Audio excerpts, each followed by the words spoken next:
Hello everyone, Bihar PCS सूत्रा में आपका स्वागत है। तो हम लोग बिहार स्पेशल का जो सीरीज है उसको कंटिन्यू कर रहे हैं, जिसमें हम लोग प्रीवियस ईयर क्वेश्चन को कर रहे हैं और रिवीजन भी ऑप्शन के थ्रू हम लोग करते हुए जा रहे हैं।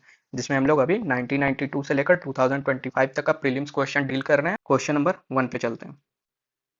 क्वेश्चन नंबर 1 क्या बोल रहा है? When was Patna high court establish? Patna उच्च न्यायालय की स्थापना कब हुई? तो ऑप्शन देखते हैं। ऑप्शन ए है 1916, ऑप्शन बी है 1917, ऑप्शन सी है 1918, ऑप्शन डी है 1971। ये 39th बीपीएससी में पूछ चुका है। तो इसका आंसर क्या होगा? इसका आंसर होगा 1916। याद रखिएगा। कब हुआ था? तो देख लेते हैं हम लोग। पटना हाई कोर्ट फॉर्मली कब स्टार्ट हुआ था? तो ये 3 फैब 1916 को फॉर्मली स्टार्ट हुआ था। और ऑफिशियल वर्क कब स्टार्ट हुआ था? तो ऑफिशियली वर्क कब करने लगा था? तो 1 मार्च 1916 को ऑफिशियली। उस समय कौन थे वायसरॉय? तो लॉर्ड हार्डिंग। याद रखिएगा, लॉर्ड हार्डिंग उस समय वायसरॉय थे। यही फाउंडेशन स्टोन रखे थे। फाउंडेशन स्टोन कब? तो 1 दिसंबर 1913 में फाउंडेशन स्टोन रखे थे। उसके 3 साल बाद फरवरी में इनॉग्रेट हुआ पटना हाई कोर्ट। देख लेते हैं फर्स्ट चीफ जस्टिस कौन बने थे पटना हाई कोर्ट के। First chief justice Patna high court के कौन बने थे? उनका नाम था एडवर्ड एडवर्ड मेनार्ड।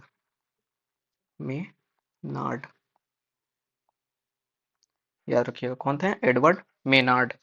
और 2-3 फैक्ट और देख लेते हैं। जैसे जुरिस्डिक्शन जो था पटना हाई कोर्ट का, किसको किसके प्रोविंस में था? तो बिहार और उड़ीसा में। कब तक चला? तो 1948 तक, जब तक कि उड़ीसा का अपना हाई कोर्ट ना हो जाए। उड़ीसा का हाई कोर्ट 1948 में स्टैब्लिश हुआ, तो फिर जुरिस्डिक्शन जो उड़ीसा प्रोविंस का था वहां ट्रांसफर कर दिया गया था। और देख लेते हैं जैसे Indian sorry first chief justice कौन बने थे पटना हाई कोर्ट के? तो फजल अली। कब बने थे? तो ये 1943 में बने थे। याद रखिएगा। फर्स्ट इंडियन चीफ जस्टिस कभी पूछे पटना हाई कोर्ट के, तो फजल अली। और फर्स्ट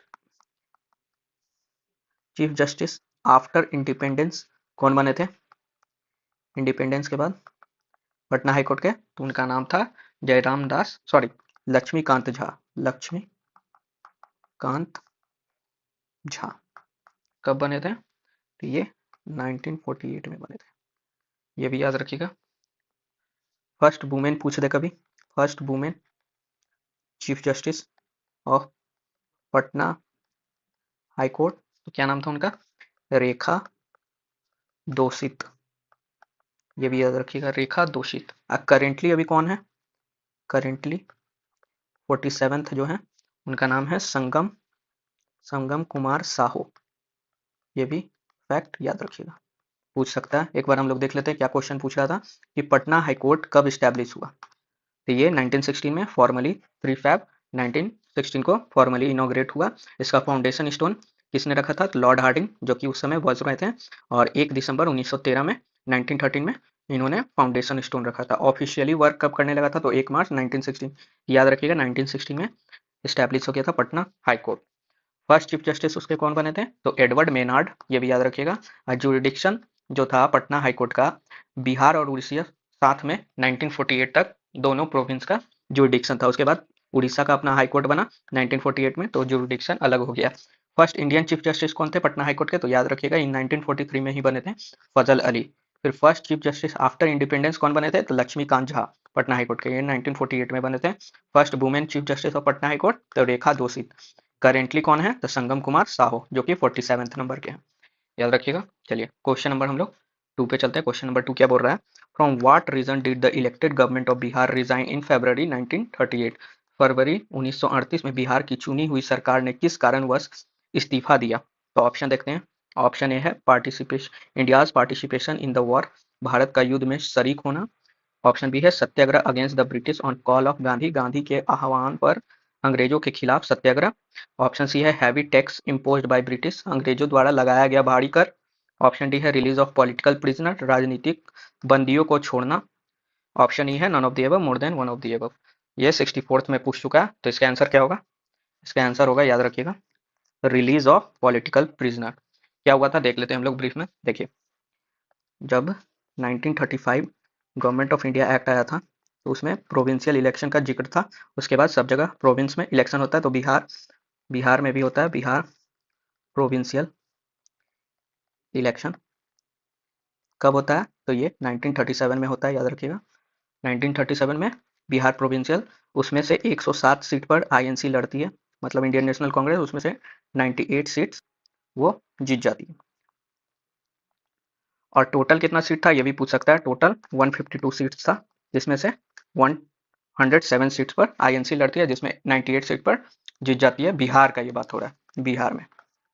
तो पहले माइनॉरिटी गवर्नमेंट का उस समय फॉर्म नहीं हो पाता है, उसके बाद माइनॉरिटी गवर्नमेंट फॉर्म करती है बिहार में। किसके अंडर में, तो MD MD Yunus, MD Yunus, जिसे हम लोग बोलते हैं first premier of Bihar, premier of Bihar. उस समय चीफ मिनिस्टर का कुछ वैसा पोस्ट नहीं था, प्रीमियर ही कहा जाता था चीफ मिनिस्टर को भी।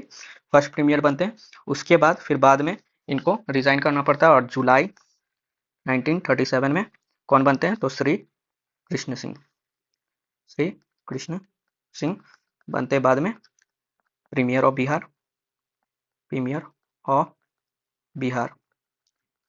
उसके बाद क्या होता है, उसके बाद हम लोग देख लेते, रुक जाइए। उसके बाद क्या होता है कि 15 फरवरी को ये श्री कृष्ण सिंह 1938 में इनकी मिनिस्ट्री जो थी रिजाइन कर देती है बिहार में। ये बिहार का बात हो रहा है, मिनिस्ट्री रिजाइन किस लिए, तो for the demand to release political prisoners. यही पूछ रहा था क्वेश्चन में कि बिहार का जो मिनिस्ट्री था क्यों रिजाइन करता है फरवरी 1938 में, तो रिलीज ऑफ पॉलिटिकल प्रिजनर्स, ये याद रखिएगा। फिर फाइनली फाइनली नवंबर दिसंबर में इंडिया में जितने भी कांग्रेस मिनिस्ट्री थी प्रोविंशियल लेवल पे सब रिजाइन कर देती। क्यों, to protest on claiming to protest on claiming to support world world war second में सपोर्ट कर रहा है इंडिया बिना किसी कंसेंट के।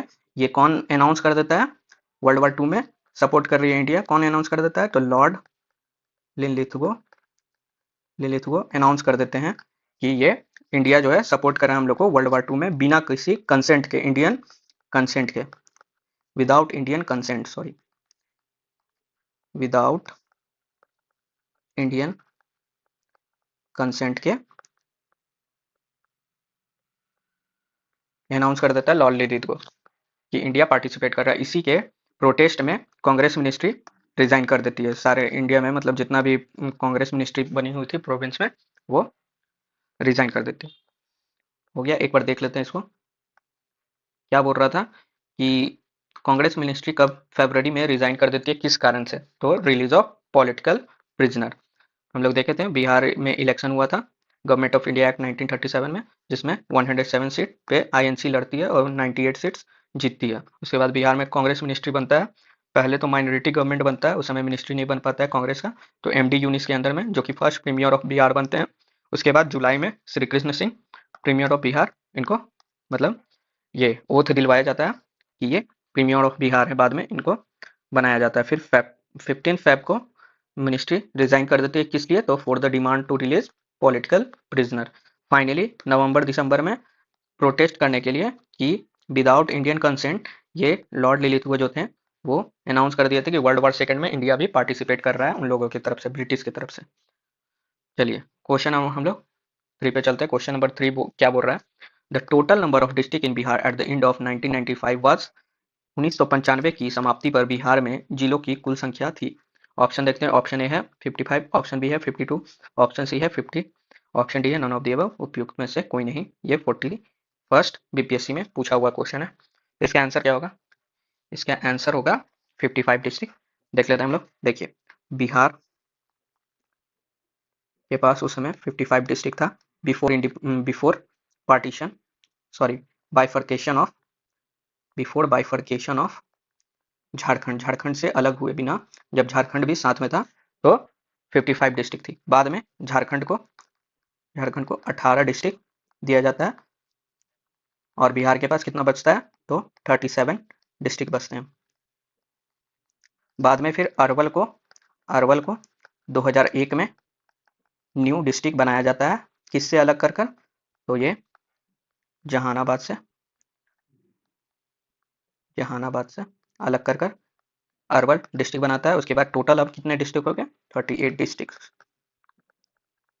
देख लेते हैं क्या बोल रहा था क्वेश्चन बोल रहा था total number of district in Bihar at the end of 1995, 1995 के समाप्ति पर बिहार में कितने जिले थे, तो 55 जिला था। जब बाइफरकेट हुआ, जब झारखंड अलग हुआ, तो 18 डिस्ट्रिक्ट झारखंड को ट्रांसफर कर दिए गए और 37 डिस्ट्रिक्ट बिहार के पास बचे। फिर अरवल 2001 में न्यू डिस्ट्रिक्ट बनता है जहानाबाद से अलग होकर। अब टोटल डिस्ट्रिक्ट कितना है बिहार का, तो 38 डिस्ट्रिक्ट है, याद रखिएगा। चलिए क्वेश्चन नंबर 4 पे चलते हैं। क्वेश्चन नंबर 4 क्या बोल रहा है, how many MPs from Bihar are currently included in the union council of ministers. केंद्रीय मंत्रिपरिषद में वर्तमान में बिहार के कितने सांसद सम्मिलित हैं, तो ये 41st में पूछा हुआ था, लेकिन मैंने अभी इंक्लूड कर दिया है नए पैटर्न पे। तो इसका ऑप्शन देख लेते हैं। ऑप्शन ए है 8, ऑप्शन बी है 5, ऑप्शन सी है 7, ऑप्शन डी है नन ऑफ द अबव, उपयुक्त में से कोई नहीं। तो इसका आंसर क्या होगा, इसका आंसर होगा 8। देख लेते हैं कौन कौन है। तो जून 2024 में मोदी गवर्नमेंट का मोदी 3.0 वापस आया, तो उन्होंने कैबिनेट बनाया। कैबिनेट तो उसमें कौन कौन से थे मिनिस्टर, वो देख लेते हैं। तो पहले हैं राजीव रंजन सिन्हा, जिनको हम लोग ललन सिंह के नाम से भी जानते हैं। राजीव रंजन सिंह, ललन सिंह। इनको कौन सा मिनिस्ट्री मिला हुआ है, इनको मिला हुआ है मिनिस्ट्री ऑफ पंचायती राज, और कौन सा, animal husbandry, fisheries and dairy. और कौन है, और है चिराग पासवान।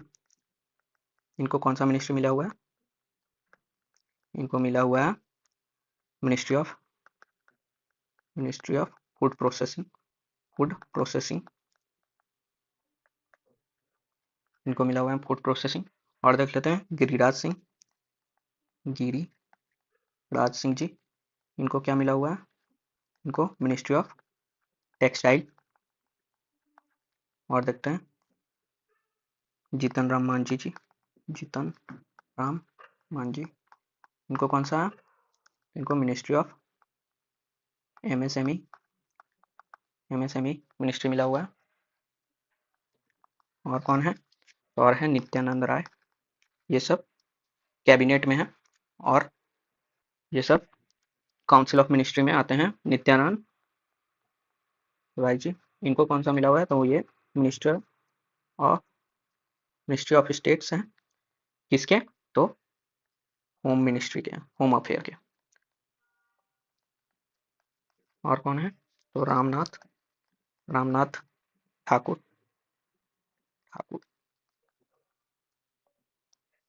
इनको मिला हुआ है ministry of state for agriculture and farmer welfare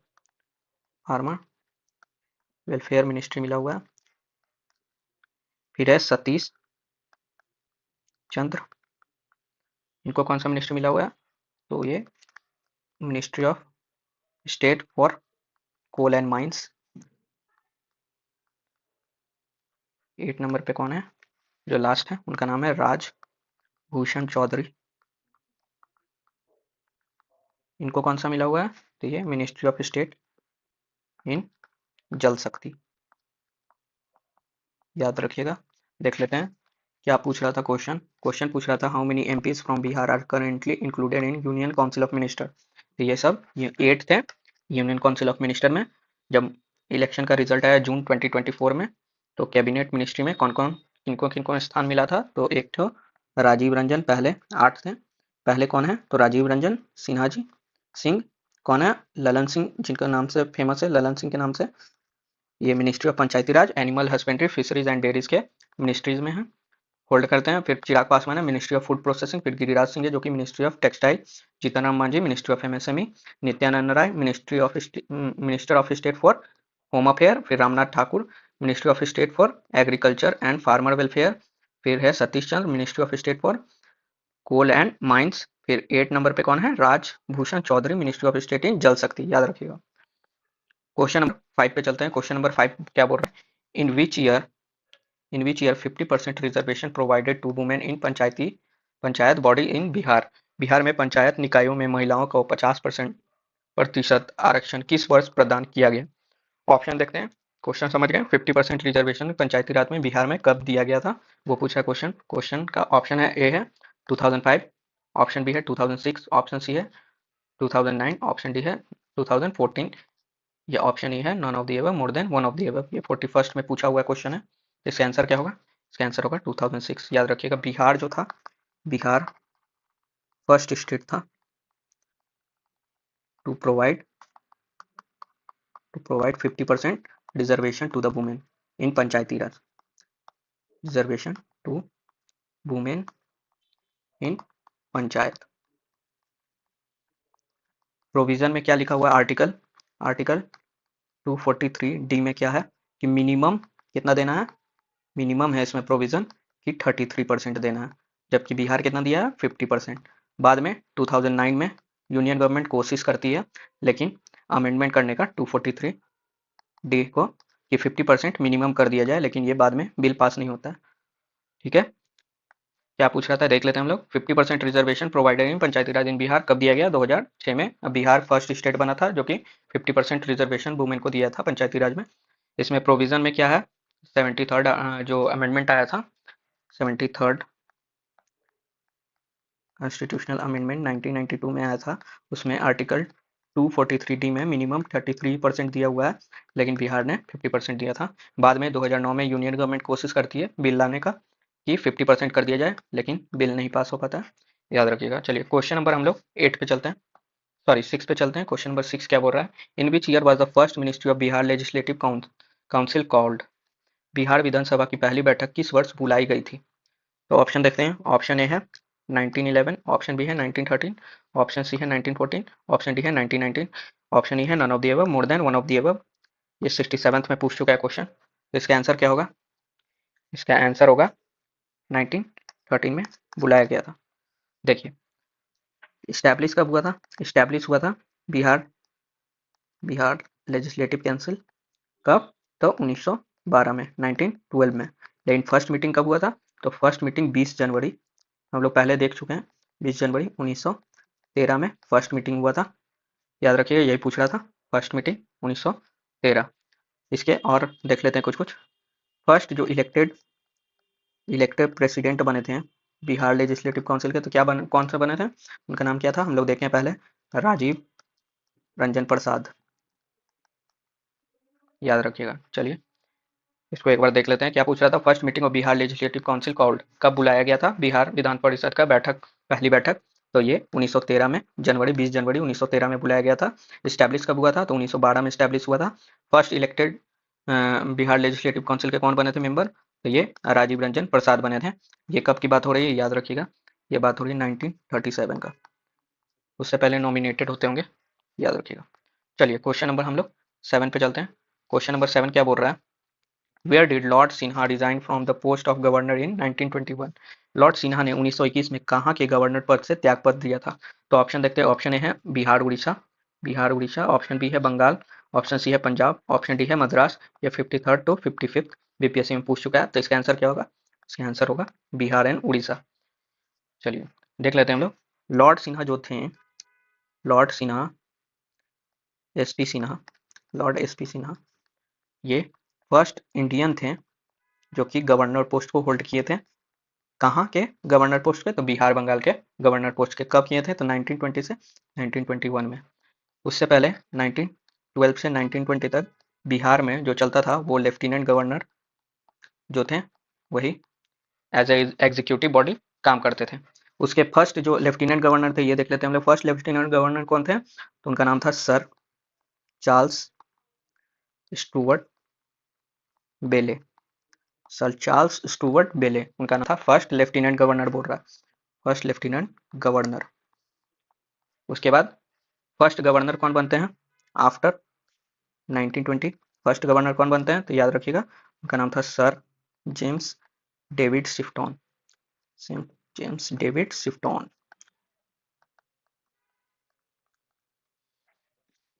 first, ये भी याद रखिए, फर्स्ट गवर्नर आफ्टर इंडिपेंडेंस कौन थे जो गवर्नर बने थे इंडिपेंडेंस के समय में? आफ्टर इंडिपेंडेंस, तो उनका नाम था जयराम दास दौलतराम, जय राम दास दौलतराम। देख लेते हैं क्वेश्चन क्या पूछ रहा था, कि लॉर्ड सिन्हा थे रिजाइन किए थे पोस्ट ऑफ गवर्नर इन 19, कहाँ पे रिजाइन किए थे ये पूछ रहा था। ये बिहार उड़ीसा में रिजाइन किए थे, यहीं के ये फर्स्ट इंडियन गवर्नर बने थे 1920 से 21 तक के लिए। उससे पहले 1912 से 1920 तक में बिहार में लेफ्टिनेंट गवर्नर होते थे, जो कि फर्स्ट लेफ्टिनेंट गवर्नर कौन बने थे? सर चार्ल्स स्टुअर्ट बेले। उसके बाद 1920 में कौन बने थे फर्स्ट गवर्नर? लेफ्टिनेंट नहीं, अब गवर्नर, सर जेम्स डेविड सिफ्टॉन।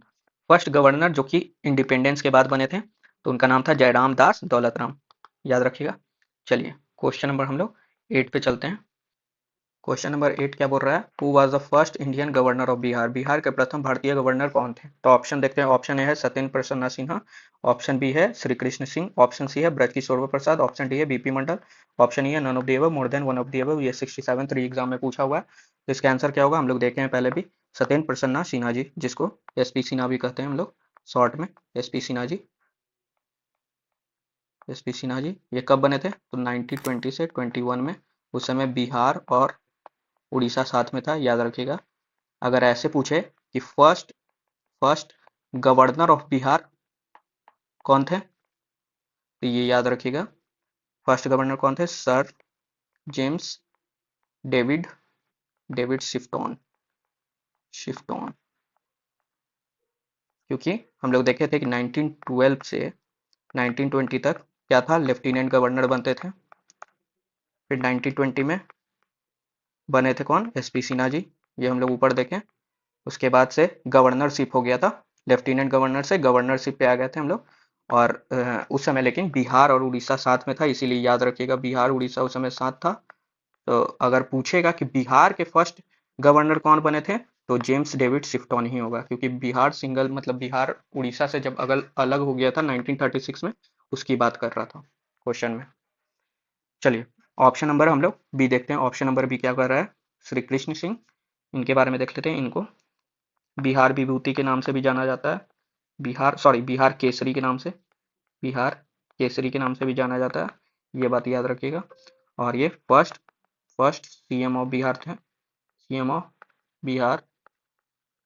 और ये फर्स्ट सत्याग्रही भी थे, फर्स्ट सत्याग्रही इन बिहार, सत्याग्रही इन बिहार। ये मुंगेर से थे, मुंगेर से बिलोंग करते थे, ये भी हम लोग को पता होना चाहिए। अगर पूछ दे कि डिप्टी सीएम कौन थे फर्स्ट, तो ए एन सिन्हा जी, ए एन सिन्हा, ए एन सिन्हा जी। और ये भी पूछे अगर सेकंड सत्याग्रही, तो इन्हीं का नाम है ए एन सिन्हा जी, सेकंड सत्याग्रही इन बिहार। और देख लेते हैं हम लोग ऑप्शन नंबर सी, ब्रजकिशोर प्रसाद, ब्रज किशोर प्रसाद। इन्होंने चंपारण जो चंपारण रिजोल्यूशन था, उसको पहली बार लखनऊ सेशन में इन्होंने ही पेश किया था, लेकर गए थे रिजोल्यूशन जो था, जो तीन कठिया सिस्टम पे हम लोग देखे थे, तीन कठिया तीन कठिया सिस्टम जो हुआ था, उसका रेजोल्यूशन लखनऊ सेशन में 1916 में इन्होंने ही लेके गए थे, ये बात याद रखिएगा। ये फर्स्ट फर्स्ट सॉरी, ये वाइस चांसलर भी बने थे, वाइस चांसलर कहाँ के, कौन सी यूनिवर्सिटी के? तो बिहार विद्यापीठ हम लोग देखे हैं, बिहार विद्यापीठ। कब स्टैब्लिश हुआ था? तो 6 फेब 1921 में ये स्टैब्लिश हुआ था बिहार विद्यापीठ, इसी के वाइस चांसलर बने थे। चांसलर कौन बने थे तो याद रखिएगा, चांसलर बने थे कौन? मजरूल हक, मजरूल हक। और प्रिंसिपल कौन बने थे, ये भी पूछ सकता है, प्रिंसिपल तो डॉक्टर राजेंद्र प्रसाद, देख लेते हैं ऑप्शन नंबर डी क्या बोल रहा है बीपी मंडल के बारे में। बीपी मंडल के बारे में कुछ कुछ फैक्ट देख लेते हैं। तो बीपी मंडल ये seventh seventh CM of Bihar बने थे, और इन्हीं के अंदर में हम लोग देखे थे, जानते भी हैं हम लोग, सिविल राइट कमीशन बनाया गया था, जिसको हम लोग मंडल कमीशन के नाम से भी जानते हैं। मंडल कमीशन, इसी में ही 27% ओबीसी रिजर्वेशन रिकमेंड किया था। ओबीसी रिजर्वेशन एक बार जल्दी से हम लोग देख लेते हैं ऊपर से क्या पूछ रहा था कि who was the first Indian Indian governor of Bihar. तो कौन? एसपी सिन्हा जी, जो कि 1920 से 21 के बीच में बने थे। उस समय बिहार उड़ीसा एक साथ था। अगर पूछे कि फर्स्ट गवर्नर ऑफ बिहार, सिर्फ बिहार का पूछे 1936 में, तो कौन बने थे? Sir James David Sifton. ये बात याद रखिएगा। फिर पूछ रहे थे हम लोग, देखे थे श्री कृष्ण सिंह के बारे में कि इनका निकनेम क्या था। बिहार केसरी के नाम से भी जाना जाता था। ये फर्स्ट सीएम ऑफ बिहार थे, फर्स्ट सत्याग्रही बिहार भी बने थे। ये मुंगेर से बिलोंग करते थे। अगर पूछे थे कि डिप्टी सीएम फर्स्ट कौन थे, तो अनुग्रह नारायण सिंह, ये सेकंड सत्याग्रही थे। और हम लोग फिर देखे थे ब्रज किशोर प्रसाद के बारे में, जो कि चंपारण रेजोल्यूशन, जो कि 3 खटिया सिस्टम पे था, वो पहली बार लखनऊ सेशन में इन्होंने ही पेश किया था। उसके बाद देखे थे हम लोग कि ये वाइस चांसलर भी बने थे। कहाँ गए? तो बिहार विद्यापीठ, जो कि सिक्स 6 Feb 1921 में इस्टेब्लिश हुआ था। उसके चांसलर कौन थे बिहार विद्यापीठ के? तो मजरूल हक, और प्रिंसिपल डॉक्टर राजेंद्र प्रसाद। फिर हम लोग बीपी मंडल के बारे में देखें, जो कि 7th सीएम ऑफ बिहार थे, सिविल राइट कमीशन के चेयरमैन थे ये। इन्होंने ही 27% ओबीसी रिजर्वेशन दिया था, रिकमेंड किया था। चलिए क्वेश्चन नंबर हम लोग 9 पे चलते हैं। क्वेश्चन नंबर 9 क्या बोल रहा है? Number of state of India bordering Bihar. ये देखिए ऑप्शन देखते हैं हम लोग। बिहार की सीमा, हिंदी में पढ़ लेते, बिहार की सीमा से लगने वाले भारत के राज्यों की संख्या बताना। तो ऑप्शन ए है 4, ऑप्शन बी है 5, ऑप्शन सी है 3, ऑप्शन डी है 6। ये 43rd में पूछा है। तो मतलब ये पहले का क्वेश्चन था। उस समय बिहार और झारखंड देख रहे हैं। 1999 में हम लोग देखे थे कि 2000 में झारखंड अलग हो गया था। तो उस समय का क्वेश्चन है, लेकिन हम लोग अभी के मतलब अभी जो है हम लोग उस पे सॉल्व करेंगे। तो जानते हैं हम लोग क्या है, देखते हैं। बिहार का एक तो हम लोग ऐसे ही रफ मैप बना लेते हैं। देखिए इधर नेपाल है, इधर वेस्ट बंगाल है, इधर झारखंड है, जो कि 2000 में अलग हो गया था, और इधर यूपी है। तो हम लोग देखते हैं इधर कितना डिस्ट्रिक्ट नेपाल से शेयर करता है। तो 7 डिस्ट्रिक्ट याद रखिएगा। सप्तकोशी, कोसी भी नेपाल से निकलती है, ऐसे करके याद कर सकते हैं। सप्तकोशी 7 डिस्ट्रिक्ट जो है वो नेपाल से शेयर करता है। और वेस्ट बंगाल से 3 डिस्ट्रिक्ट है, के आर करके याद कर लीजिए। के आर सॉरी के पी, किशनगंज, किशनगंज, कटिहार, पी से पूर्णिया, ऐसे करके हम लोग याद कर सकते हैं। इससे 8 डिस्ट्रिक्ट शेयर करता है, 8 डिस्ट्रिक्ट झारखंड से, याद रखिएगा। कौन कौन सा डिस्ट्रिक्ट है ये भी देख लेते हैं हम लोग। रोहतास, फिर है औरंगाबाद, गया, जमुई, बांका, नवादा, और कौन सा है? तो भागलपुर, भागलपुर, और एक कटिहार। कितना हो गया? 1 2 3 4 5 6 7 8, याद रखिएगा। यूपी से देख लेते हैं, यूपी से कितना है? तो यूपी से भी 8 है। कौन कौन सा है? तो ये देख लेते हैं यूपी से कौन कौन सा है। तो ऊपर से देखते हैं, वेस्ट चंपारण, वेस्ट चंपारण है, east Champaran, sorry east Champaran नहीं होगा, वेस्ट चंपारण, गोपालगंज, गोपालगंज, बक्सर, भोजपुर, सारण, सिवान, सारण, सिवान, और कौन सा डिस्ट्रिक्ट है? रोहतास। कितना हो गया? 1 2 3 4 5 6 7। एक और कोई डिस्ट्रिक्ट होगा? कैमूर, सॉरी कैमूर तो भूल गया। नेपाल से देख लेते हैं कौन कौन से 7 डिस्ट्रिक्ट है जो शेयर करते हैं बाउंड्री। तो है, इधर से देखते हैं, फ्रॉम वेस्ट टू ईस्ट कौन कौन सा है। तो वेस्ट चंपारण, ईस्ट चंपारण, मधुबनी, सीतामढ़ी, सुपौल, अररिया और एक और है किशनगंज। कितना हो गया? 1 2 3 4 5 6 7। याद रखिएगा।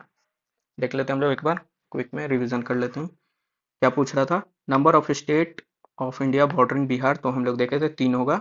कौन कौन? वेस्ट बंगाल, झारखंड और यूपी। 3 स्टेट से हम लोग बॉर्डर शेयर करते हैं। और कौन कौन सा डिस्ट्रिक्ट शेयर करते हैं? तो नेपाल से देखे थे हम लोग 7 डिस्ट्रिक्ट शेयर करते हैं। कौन कौन? West Champaran, east Champaran, Madhubani, Supaul, Kishanganj, Sitamarhi, Araria. इधर हम लोग देखे थे 3 डिस्ट्रिक्ट कौन कौन सा है? किशनगंज, कटिहार, पूर्णिया। झारखंड से हम लोग 8 डिस्ट्रिक्ट देखे थे। याद रखिएगा, 7 7 8 3। तो 8 डिस्ट्रिक्ट कौन कौन सा है झारखंड से? रोहतास, औरंगाबाद, गया, जमुई, बांका, नवादा, भागलपुर, कटिहार। इधर 8 यूपी से 8 डिस्ट्रिक्ट शेयर करता है। कौन कौन सा? वेस्ट चंपारण, गोपालगंज, बक्सर, भोजपुर, सारण, सिवान, रोहतास, कैमूर। चलिए क्वेश्चन नंबर हम लोग 10 पे चलते हैं। क्वेश्चन नंबर 10 क्या बोल रहा है? Who is the leader of opposition in Bihar legislative council? Bihar Vidhan Parishad के नेता प्रतिपक्ष कौन है? तो ऑप्शन ए है तेज प्रताप यादव, ऑप्शन बी है तेजस्वी प्रसाद यादव, ऑप्शन सी है राबड़ी देवी, ऑप्शन डी है मीसा भारती, ऑप्शन ई है none of the above, more than one of the above. ये 60 सॉरी बीपीएससी सीडीपीओ में पूछा हुआ क्वेश्चन है। तो इसका आंसर क्या होगा? इसका आंसर होगा अभी राबड़ी देवी जी हैं, जो कि फरवरी 2024 से अभी लीडर ऑफ अपोजिशन का, यही लेजिस्लेटिव काउंसिल में लीडर ऑफ अपोजिशन का लीडरशिप इन्हीं के पास है। याद रखिएगा। और कुछ कुछ फैक्ट देख लेते हैं लेजिस्लेटिव काउंसिल से। तो अभी चेयरमैन कौन है लेजिस्लेटिव काउंसिल के? तो अवधेश अवधेश नारायण नारायण सिंह, जो कि बीजेपी से हैं। और डिप्टी चेयरमैन कौन है? डिप्टी चेयरमैन उनका नाम क्या है? प्रोफेसर राम बच्चन राय। राम बच्चन रॉय। अभी लीडर ऑफ हाउस कौन है? तो ये अभी वैकेंट है, क्योंकि रिसेंटली नीतीश कुमार जी रिजाइन किए हैं।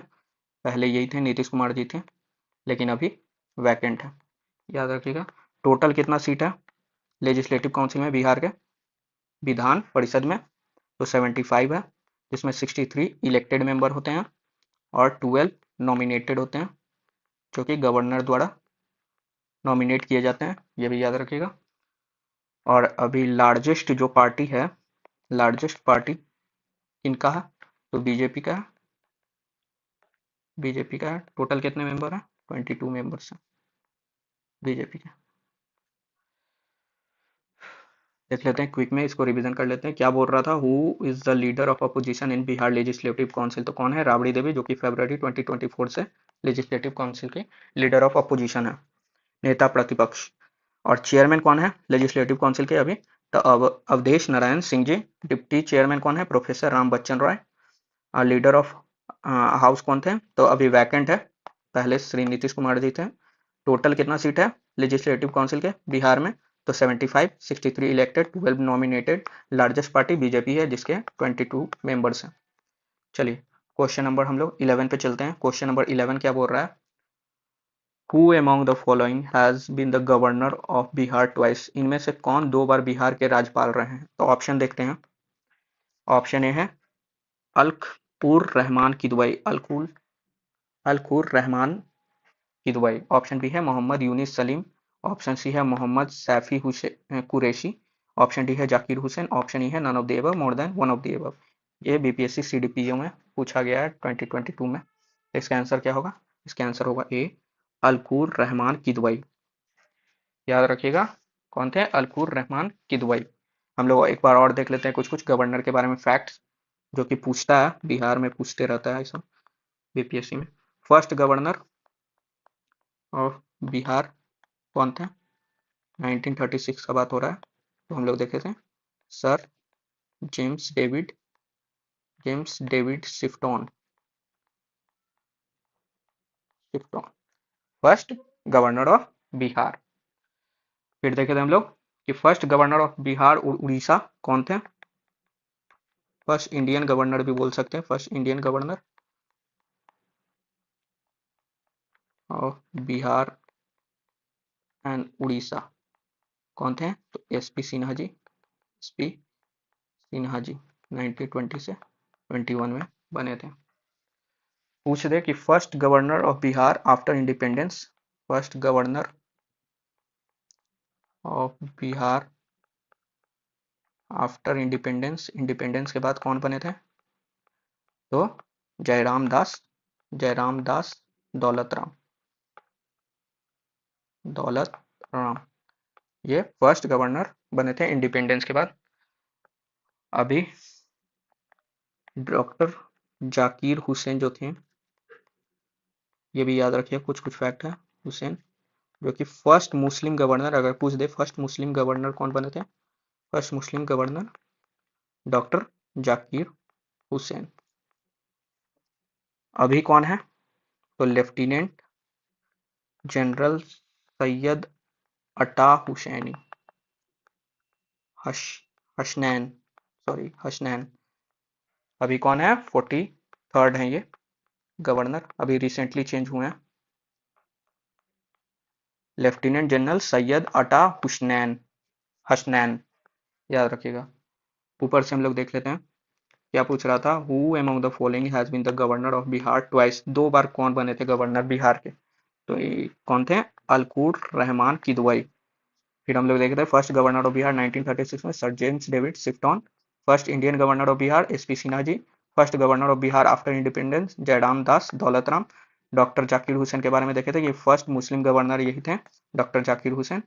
और पूछे अगर कि अभी कौन अपॉइंट हुए हैं 43rd गवर्नर, तो लेफ्टिनेंट जनरल सैयद अता हुसैन ने, हसनैन याद रखिएगा। अगर एक और फैक्ट है, ये करंट में आ सकता है कि अभी रिसेंटली जो बिहार के एमएलए थे, बिहार फॉर्मर एमएलए जिनका नाम है नंद किशोर यादव जी, वो कहाँ अपॉइंट हुए हैं? एज ए गवर्नर अपॉइंट हुए हैं अभी, याद रखिएगा, नागालैंड के ये गवर्नर अपॉइंट हुए हैं रिसेंटली। चलिए क्वेश्चन नंबर हम लोग 12 पे चलते हैं। क्वेश्चन नंबर 12 क्या बोल रहा है? Who was the first non Congress chief minister of Bihar, Bihar के प्रथम गैर कांग्रेस मुख्यमंत्री कौन थे? तो ऑप्शन देखते हैं। Option A Karpoori Thakur, option C है, सॉरी ऑप्शन बी होना चाहिए राम सुंदर दास, ऑप्शन बी है महामाया प्रसाद, महामाया प्रसाद प्रसाद सिन्हा जी, ऑप्शन डी है लालू प्रसाद यादव, ऑप्शन ई है none of the above, more than one of the above. ये बीपीएससी के सीडीपीओ में पूछा हुआ क्वेश्चन है, तो इसका आंसर होगा ये सी महामाया प्रसाद सिन्हा जी। देख लेते हैं हम लोग महामाया प्रसाद जी के बारे में थोड़ा सा। ये कब बने थे? ये 1967 से लेकर 1968 के बीच में बने थे। ये 5th सीएम ऑफ बिहार थे, 5th सीएम ऑफ बिहार। अच्छे, फर्स्ट कभी पूछ दे, बीपीएससी में पूछता है ये सब। First Dalit CM of Bihar कौन थे? याद रखिएगा भोला पासवान शास्त्री जी, भोला पासवान शास्त्री फर्स्ट दलित सीएम। अगर पूछ दे first Muslim CM, first Muslim CM of Bihar, तो याद रखिएगा Abdul Ghafoor, Abdul Ghafoor first Muslim CM of Bihar. Longest serving पूछ दे, longest serving CM of Bihar कौन है? हम लोग जानते हैं श्री नीतीश कुमार, श्री नीतीश कुमार। ये 10 टाइम 10 बार सीएम बने हैं, ये भी याद रखिएगा। पूछ सकता है क्योंकि रिसेंटली ये रिजाइन किए हैं सीएम पोस्ट से। अगर पूछ दे शॉर्टेस्ट सीएम ऑफ बिहार कौन है? सतीश सतीश प्रसाद सिन्हा जी, 5 दिन के लिए बने थे, फॉर 5 days 1968 में। देख लेते हैं हम लोग क्विक में क्या पूछ रहा था। First non Congress CM of Bihar, Bihar के प्रथम गैर कांग्रेस मुख्यमंत्री कौन थे? तो महामाया प्रसाद सिन्हा जी। कब बने थे? 1967 से 1969 में। ये फिफ्थ सीएम ऑफ बिहार थे। पूछ दे कि first Dalit CM of Bihar, तो Bhola Paswan Shastri ji. First Muslim CM of Bihar Abdul Ghafoor. Longest serving CM of Bihar Shri Nitish Kumar 10 बार। Shortest CM of Bihar Satish Prasad Sinha ji 5 दिन के लिए 1968 में।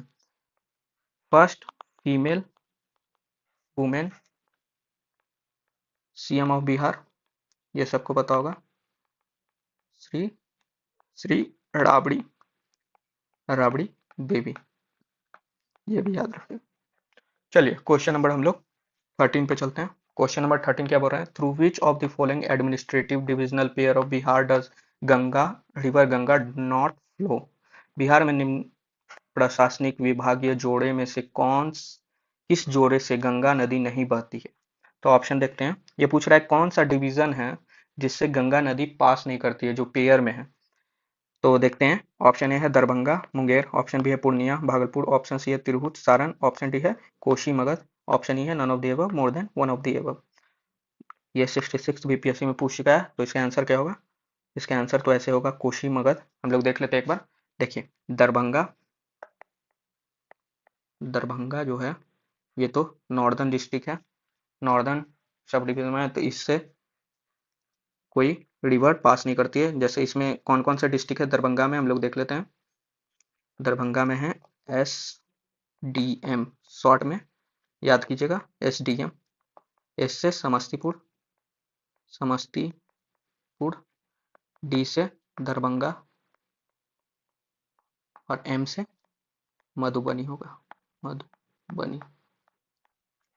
तो ये सब तो यहाँ से गंगा ने, लेकिन मुंगेर से पास करती है, याद रखिएगा मुंगेर डिस्ट्रिक्ट से पास करती है। तो ऐसे भी पेयर पूछ रहा है यहाँ पे, जोड़े में बताना है, तो ये तो ऑप्शन नहीं होगा।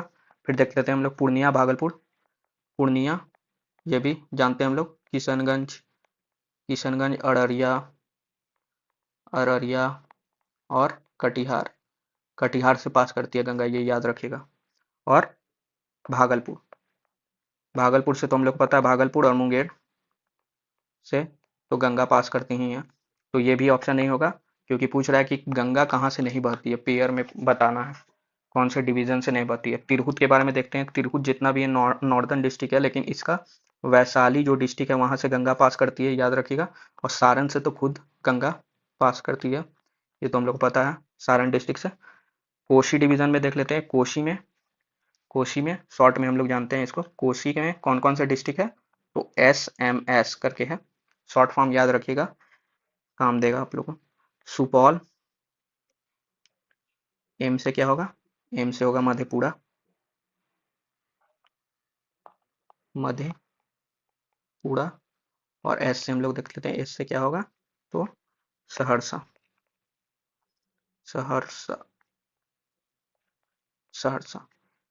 ये तीनों डिस्ट्रिक्ट से पास नहीं करती है, ये याद है कोसी का। ये हम लोग डिस्ट्रिक्ट देख रहे हैं, ये डिवीजन है। कौन सा डिवीजन? कोसी डिवीजन में कौन कौन से डिस्ट्रिक्ट है? सहरसा सुपौल और मधेपुरा। मगध में देख लेते हैं। मगध, मगध ये हम लोग को पता है साउदर्न बॉर्डरिंग डिस्ट्रिक्ट है। इसमें कौन कौन सा आ जाता है मगध में, ये हम लोग जानते हैं। मगध में जैसे आ गया आपका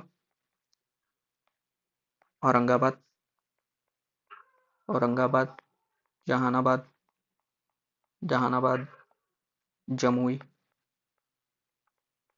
अरवल, और कौन सा है? नवादा। ये सब डिस्ट्रिक्ट है जहां से गंगा पास नहीं करती है, इसीलिए ऑप्शन इसका डी ही होगा। क्योंकि हम लोग देखे थे तिरहुत में वैशाली से पास करती है, और सारण डिवीजन से कौन सा डिस्ट्रिक्ट पास, मतलब कौन सा डिस्ट्रिक्ट में गंगा पास करती है? तो सारण में खुद गंगा पास करती है। तो ऑप्शन डी ही होगा। कोसी और मगध डिवीजन है जहां से गंगा पास नहीं करती है, ये पेयर सही है। चलिए क्वेश्चन नंबर हम लोग 14 पे चलते हैं। क्वेश्चन नंबर 14 क्या बोल रहा है?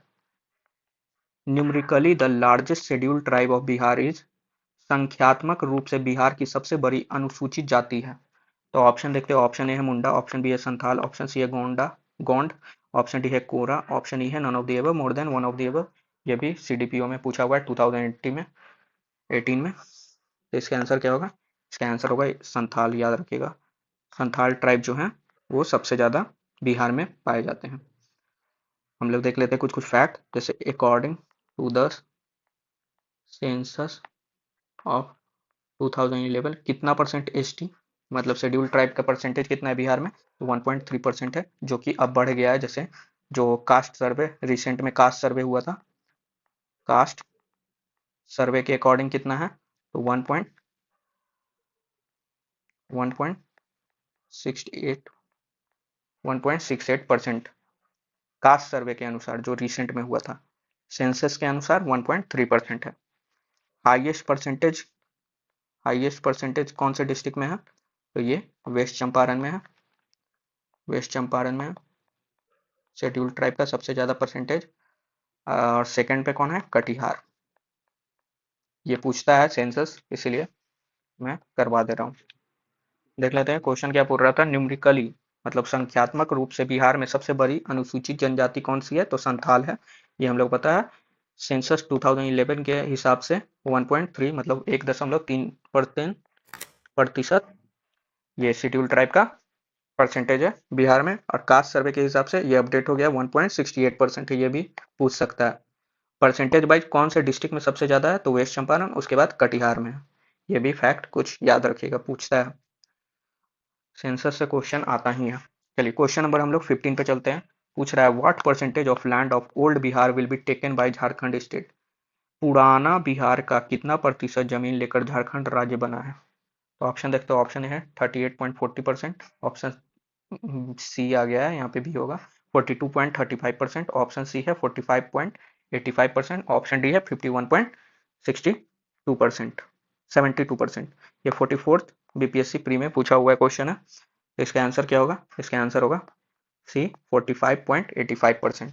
याद रखिएगा। हम लोग देखे थे पहले भी 15 नवंबर, इसको ऐसे याद कर सकते हैं। इसी दिन बिरसा मुंडा जी का जन्म हुआ था, 15 नवंबर 2000 में। झारखंड बिहार से अलग हुआ और उसके साथ ही 18 डिस्ट्रिक्ट जो थे, 18 डिस्ट्रिक्ट उसको ट्रांसफर कर दिया गया था। 18 डिस्ट्रिक्ट ट्रांसफर्ड हो गया था। और बिहार के पास कितना डिस्ट्रिक्ट बचा था, तो बिहार के पास 37 डिस्ट्रिक्ट बचा था। ये कब का बात हो रहा है, तो ये 2000 का बात हो रहा है, 2000 का। फिर उसके बाद हम लोग देखे थे एक अरवल डिस्ट्रिक्ट जो है बाद में बना था 2001 में। उसके बाद हम लोग के पास अभी 38 डिस्ट्रिक्ट है। ये हम लोग को पता होना चाहिए। अगर पूछ रहे कि लेटेस्ट जो सबसे नया जो बना हुआ कौन सा डिस्ट्रिक्ट है, तो अरवल डिस्ट्रिक्ट है। 2001 में जहानाबाद से अलग होकर बना था।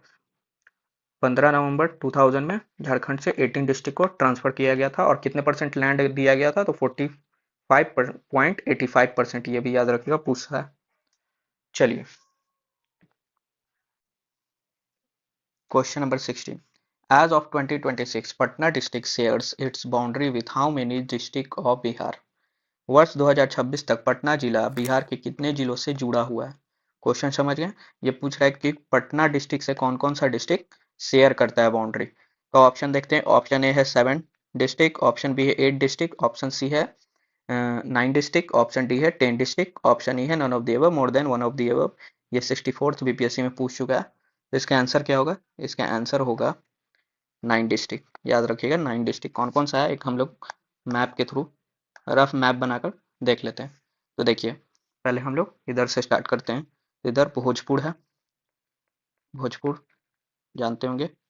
अरवल, इसके नीचे अरवल, उससे बगल में सटा हुआ कौन सा है, तो जहानाबाद, जहानाबाद।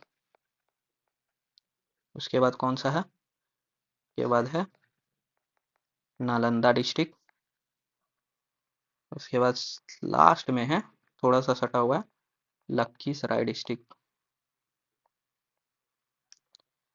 इधर ऊपर में देख लेते हैं, ऊपर में सारण, सारण डिस्ट्रिक्ट। इधर वैशाली है। उसके बाद कौन सा है, तो समस्तीपुर, समस्तीपुर। उसके बाद कौन सा है, बेगूसराय, बेगूसराय। कितना हो गया देख लेते हैं, 1 2 3 4 5 6 7 8 9। यही 9 डिस्ट्रिक्ट है। याद रखिएगा पटना डिस्ट्रिक्ट से ये आ चुका है क्वेश्चन, पूछ भी सकता है। और देख लेते हैं हम लोग कुछ फैक्ट। पटना डिस्ट्रिक्ट से कौन कौन सी नदी गुजरती है, यह आके वहां पे मिलती है पटना डिस्ट्रिक्ट में। तो देख लेते हैं हम लोग। जैसे गंडक कहाँ मिलती है, तो ये सारण डिस्ट्रिक्ट में सोनपुर में मिलती है, जो कि पटना के सटा हुआ है, गंगा में जाके मिलती है। सोनपुर में। उसके बाद पुनपुन, पुनपुन जो कि पुनपुन रिवर है, कहाँ मिलती है तो फतुहा। फतुहा आप लोग जानते होंगे पटना डिस्ट्रिक्ट में ही है। ये फतुहा एक जगह है, वहाँ पे जाके मिलती है गंगा नदी से। ये सब गंगा नदी से मिलती है जाके। फिर उसके बाद कौन है, सोन। सोन कहाँ मिलती है तो कोइलवर, आप लोग नाम सुने होंगे, कोइलवर ब्रिज। कोइलवर जगह है जो कि मनेर में है, मनेर। ये पटना डिस्ट्रिक्ट में ही पड़ता है मनेर। वहाँ पे जाके मिलती है गंगा नदी से, गंगा से जाके मिलती है। ये फैक्ट कुछ याद रखिएगा। क्वेश्चन क्या कर रहा था देख लेते हैं एक बार। पूछ रहा था कि पटना डिस्ट्रिक्ट से कितने डिस्ट्रिक्ट शेयर करते हैं, तो हम लोग देखिए कि 9 डिस्ट्रिक्ट है। कौन कौन से हैं, भोजपुर, अरवल, जहानाबाद, नालंदा, लखीसराय, बेगूसराय, समस्तीपुर, वैशाली, सारण। याद रखिएगा। और कौन कौन सी नदी है जो पटना में आके मिलती है या शेयर करती है, मतलब वहां से गुजरती है, तो गंडक है जो कि सारण डिस्ट्रिक्ट सोनपुर में मिलती है, पुनपुन, फतुआ, फतुआ जो कि पटना जगह पटना में है, सोनपुर, सोनपुर बोल रहे हैं, सोन नदी, कोइलवर, मनेर पास, मनेर के पास मिलती है गंगा नदी से। याद रखिएगा, यही सोन नदी से सबसे ज्यादा सैंड माइनिंग होता है, सैंड माइनिंग। ये भी एक फैक्ट है, याद रखिए। चलिए क्वेश्चन नंबर हम लोग 17 पे चलते हैं। क्वेश्चन नंबर 17 क्या बोल रहा है, some area of which of the following district of Bihar were given to west Bengal. Bihar में निम्नलिखित में से किन जिलों के कुछ क्षेत्र पश्चिम बंगाल को दिए गए थे। मतलब जब डिवीजन हुआ था तो उस समय कौन कौन सा बिहार का डिस्ट्रिक्ट था जो कि वेस्ट बंगाल को ट्रांसफर कर दिया गया था, तो देख लेते हैं ऑप्शन। ऑप्शन ए है जमशेदपुर, ऑप्शन बी है Bhagalpur and Samastipur, option C है Purnia and Manbhum, option D है राजगीर। तो इसको एलिमिनेट करके भी बना सकते थे कि जो बॉर्डरिंग डिस्ट्रिक्ट वेस्ट बंगाल से होगा उसी को ट्रांसफर कर सकते थे। तो इसका आंसर क्या होगा, पूर्णिया, पूर्णिया एंड मानभूम। जिसको हम लोग अब मानभूम को हम लोग क्या नाम से जानते हैं, तो पुरुलिया डिस्ट्रिक्ट के नाम से, पुरुलिया डिस्ट्रिक्ट, जो कि वेस्ट बंगाल में जाके मर्ज हो गया। रीजन क्या था, तो हम लोग देखे थे 1956 में state state reorganisation reorganisation commission बना था। इसमें लिंग्विस्टिक बेसिस पे स्टेट को, मतलब डिस्ट्रिक्ट जो थे वो ट्रांसफर किए गए थे और मतलब सेपरेट किए गए थे। तो ये कब हुआ था, एक एक्ट आया था, Bihar and west Bengal transfer of territories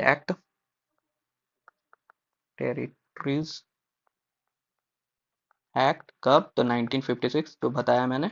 state reorganisation commission जो बना था उस समय, उसी समय 1 नवंबर 1956 को ट्रांसफर कर दिया गया था। कौन कौन सा, तो पूर्णिया, पूर्णिया का कुछ हिस्सा जो कि नॉर्दर्न पार्ट था, नॉर्दर्न पार्ट पूर्णिया का, अभी हम लोग देखते हैं कि पूर्णिया डिस्ट्रिक्ट बिहार में है, नॉर्दर्न पार्ट, और मानभूम जो कि हम लोग अब पुरुलिया के नाम से जानते हैं, पुरुलिया डिस्ट्रिक्ट।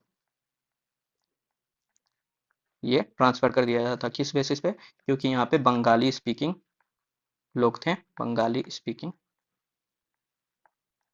पीपल, इसीलिए इसको ट्रांसफर कर दिया गया था। इसको याद रखिएगा।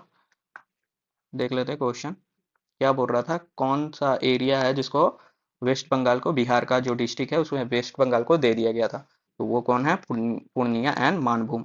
हम लोग देख लिए 1956 में स्टेट रीऑर्गेनाइजेशन कमीशन आया था, उसी में हम लोग को ट्रांसफर करना पड़ा था पूर्णिया का नॉर्दर्न पार्ट, और मानभूम जो कि पूरा था, पुरुलिया डिस्ट्रिक्ट जो कि बन गया, वो वेस्ट बंगाल को ट्रांसफर कर दिया था। रीजन क्या था, तो वही बंगाली स्पीकिंग पीपल्स वहाँ पे ज़्यादा थे इसीलिए।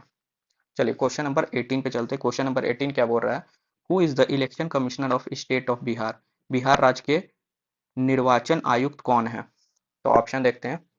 ऑप्शन ए है दीपक प्रसाद, ऑप्शन बी है ज्ञानेश कुमार, ऑप्शन सी है विनोद सिंह गुजियाल, ऑप्शन डी है नन ऑफ दी अबव। इनमें से कोई नहीं। ये 45th बीपीएससी में पूछ चुका है क्वेश्चन, तो इसका आंसर क्या होगा, इसका आंसर होगा दीपक प्रसाद। याद रखिएगा। ये कैसे अपॉइंट होते थे, ये गवर्नर द्वारा अपॉइंट किए जाते हैं, गवर्नर द्वारा, अपॉइंटेड बाय गवर्नर। ये किस लिए होते थे, तो ये स्टेट में जो पंचायत और लोकल बॉडीज का इलेक्शन होता है इसीलिए, states panchayat and local bodies election के लिए इनको अपॉइंट किया जाता है। ऑप्शन बी क्या है और देख लेते हैं हम लोग। ऑप्शन बी क्या है, ज्ञानेश कुमार। तो ज्ञानेश कुमार हम लोग जानते हैं कि ये chief election commissioner of India है। Election commissioner of India of India. इनके साथ दो और कौन से हैं इलेक्शन कमिश्नर, ये चीफ है और दो होते हैं, उनका नाम है सुखबीर सुखबीर सिंह सांधु सांधु और कौन है, विवेक जोशी। ये दो इलेक्शन कमिश्नर है।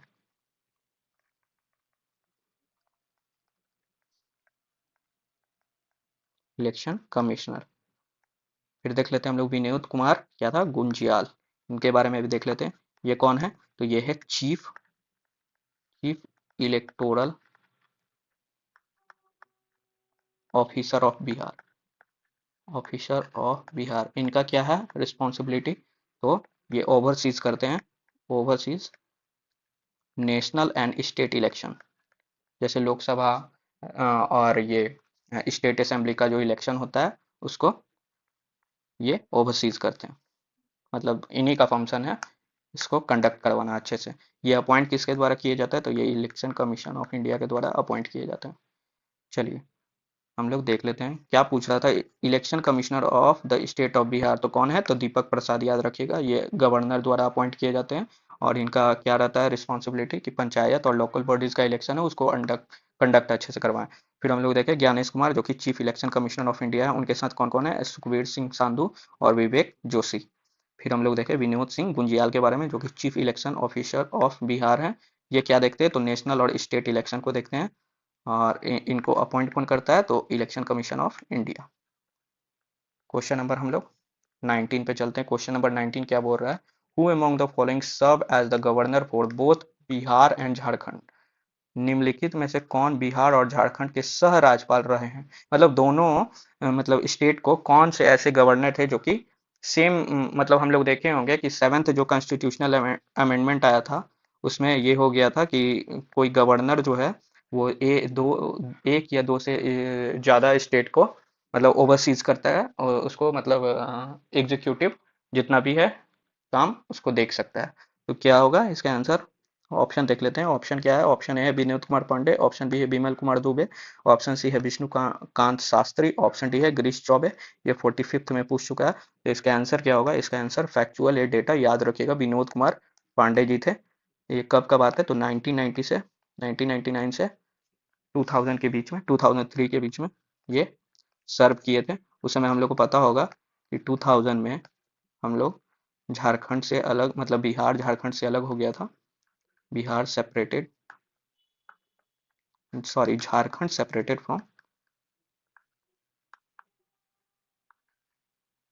फ्रॉम बिहार। कब हुआ था, ये डेट भी याद रखिएगा, हम लोग पहले भी देख चुके हैं 15 नवंबर को। तो उसी समय का बात है। और कुछ फैक्ट देख लेते हैं। First first governor of Bihar कौन थे, governor of Bihar after independence हम लोग देखे थे पहले। आफ्टर इंडिपेंडेंस कौन थे, तो जयराम दास दौलत राम जी। जयराम दास जयराम दास दास दौलत राम। अभी कौन है करेंटली, ये भी याद रखिएगा फैक्चुअल है। करेंटली कौन है, तो याद रखिएगा लेफ्टिनेंट जनरल सैयद अटा हसनैन। ये 45th है गवर्नर ऑफ बिहार, ये एकदम याद रखिएगा, पूछ सकता है। क्वेश्चन क्या पूछ रहा था, वही बोथ गवर्नर जो कि मतलब बोथ झारखंड और बिहार को दोनों को सर्व किए थे कौन थे, तो विनोद कुमार पांडे जो कि 1999 से 2003 में जब झारखंड अलग हुआ था बिहार से 2000 में, उसी समय वो सर्व कर रहे थे। और हम लोग फिर देखें कि फर्स्ट गवर्नर ऑफ बिहार कौन थे आफ्टर इंडिपेंडेंस, जयराम दास दौलतराम, ये हम लोग बार बार देख चुके हैं 2-3 बार। फिर करेंटली कौन है, तो लेफ्टिनेंट जनरल सैयद अटा हुसनैन जो कि 45th गवर्नर ऑफ बिहार है। एक और फैक्ट है याद रखिएगा, नंद किशोर यादव के बारे में आप जानते होंगे, जो कि फॉर्मर स्पीकर रह चुके हैं, बिहार लेजिस्लेटिव असेंबली के फॉर्मर स्पीकर नंद किशोर यादव, जो कि फॉर्मर एमएलए थे। कहाँ से एमएलए थे? कहाँ से? तो पटना सिटी से थे, पटना सिटी से थे। उनको अपॉइंट किया गया है कहाँ? एज ए गवर्नर कौन से स्टेट में? तो नागालैंड में। ये भी पूछ सकता है, करंट का बन रहा है क्वेश्चन। चलिए, what is the number of ward in Patna municipal corporation? Patna नगर निगम में वार्डों की संख्या कितनी है? तो ऑप्शन देखते हैं। ऑप्शन ए है 57, ऑप्शन बी है 67, ऑप्शन सी है 75, ऑप्शन डी है 59। ये 45th बीपीएससी में पूछ चुका हुआ क्वेश्चन। तो इसका आंसर क्या होगा? इसका आंसर होगा 75। पहले कम था, लेकिन ये लेटेस्ट डेटा का ये ऑप्शन है, अभी 75 है वार्ड पटना म्युनिसिपल कॉर्पोरेशन में, ये याद रखिएगा। हम लोग देख लेते हैं कुछ फैक्ट, जैसे म्युनिसिपल कॉर्पोरेशन एक्ट कब आया था बिहार में? कॉर्पोरेशन एक्ट कब आया था? तो 2007 में, ये भी याद रखिएगा। और अभी कितना है टोटल म्युनिसिपल कॉर्पोरेशन बिहार में? म्युनिसिपल कॉर्पोरेशन कितना है? 19 है, याद रखिएगा 19। इसका भी कुछ क्राइटेरिया होता है।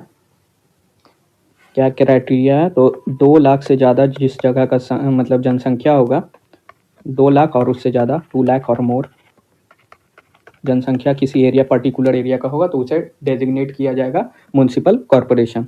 और देख लेते हैं, जैसे नगर परिषद कितना है? नगर परिषद, जिसको हम लोग म्युनिसिपल काउंसिल भी बोलते हैं, म्युनिसिपल काउंसिल, ये कितना है बिहार में अभी? तो 88 है, ये भी याद रखिएगा। इसमें क्या होता है क्राइटेरिया कि 40,000 से लेकर 2 लाख के बीच जनसंख्या होगी किसी पर्टिकुलर एरिया को, तो उसे मतलब नगर परिषद घोषित कर दिया जाएगा उस अर्बन एरिया को। और फिर देख लेते हैं, जैसे नगर पंचायत कितना है बिहार में? नगर पंचायत, जिसको हम लोग टाउन काउंसिल भी बोलते हैं, टाउन काउंसिल, ये कितना है? तो ये है 154। और इसका क्या है? तो इसमें जनसंख्या कितना होना चाहिए? तो 12,000 से लेकर 40,000 के बीच में किसी एरिया का जनसंख्या होगा, तो उस पर्टिकुलर एरिया को नगर पंचायत घोषित कर दिया जाएगा।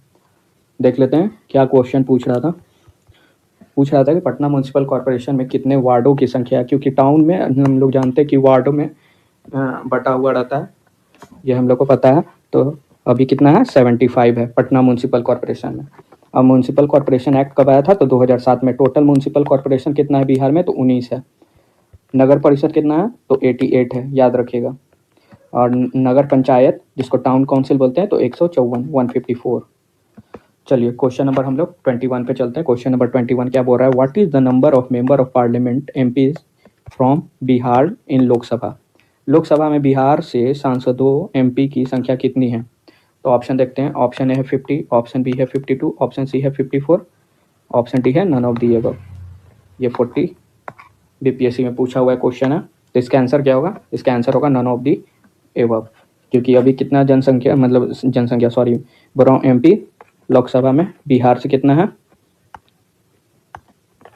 तो 40 है, याद रखिएगा 40, जिसमें से 36 जो हैं, सॉरी 34 जो हैं अनरिजर्व्ड है, अनरिजर्व्ड, और 6 जो हैं वो एससी के लिए सीट रिजर्व है। कौन कौन सा सीट है जो कि एससी के लिए? एसटी के लिए कितना है? एसटी के लिए 0 है, याद रखिएगा। शेड्यूल ट्राइब के लिए लोकसभा में बिहार से 0 सीट है। मतलब शेड्यूल कास्ट के लिए 6 सीट है और अनरिजर्व के लिए 34 सीट है। तो 34 और 6 मिलाकर 40 हुआ पूरा। तो टोटल लोकसभा में बिहार का 40 सीट है, जिसमें 6 एससी का है, शेड्यूल कास्ट का। और कौन कौन सा जिला है वो देख लेते हैं। जैसे गोपालगंज में सीट है, जो गोपालगंज का सीट है, फिर हाजीपुर, समस्तीपुर,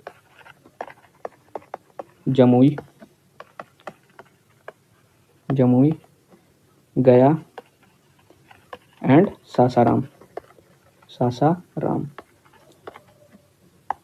देखिए क्या पूछ रहा था कि टोटल बिहार में लोकसभा की कितनी संख्या है, तो 40 है, जिसमें 34 जो है अनरिजर्व है और 6 शेड्यूल कास्ट के लिए रिजर्व है और 0 जो है शेड्यूल ट्राइब के लिए। टोटल 40 सीट है लोकसभा का, ये हम लोग को पता है। और कौन कौन सा जो है रिजर्व सीट है शेड्यूल कास्ट के लिए, तो गोपालगंज, हाजीपुर, समस्तीपुर, जमुई, गया और सासाराम। चलिए क्वेश्चन नंबर हम लोग 22 पे चलते हैं। क्वेश्चन नंबर 22 क्या बोल रहा है, what is the total number of Rajya Sabha seat from Bihar. Rajya Sabha में बिहार से कुल सीटों की संख्या कितनी है। ऑप्शन देखते हैं, ऑप्शन ए है 16, ऑप्शन बी है 17, ऑप्शन सी है 18, ऑप्शन डी है 15। ये 42nd बीपीएससी में पूछ चुका है, तो इसका आंसर क्या होगा, इसका आंसर होगा 16 हम लोग को पता होना चाहिए।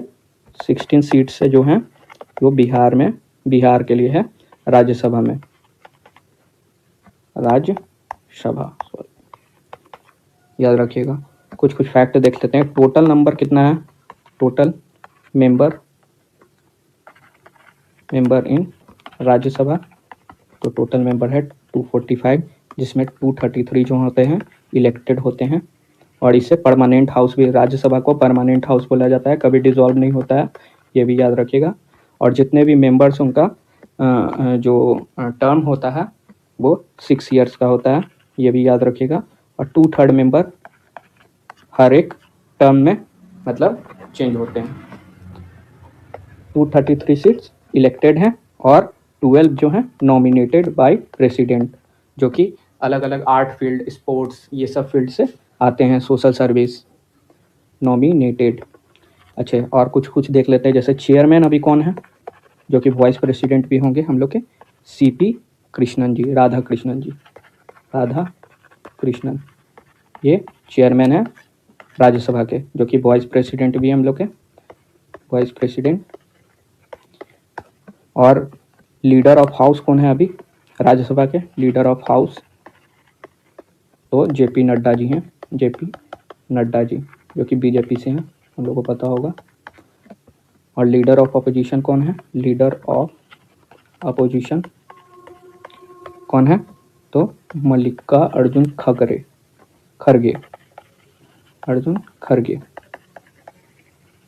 ये कांग्रेस से हैं, ये भी पता होना चाहिए।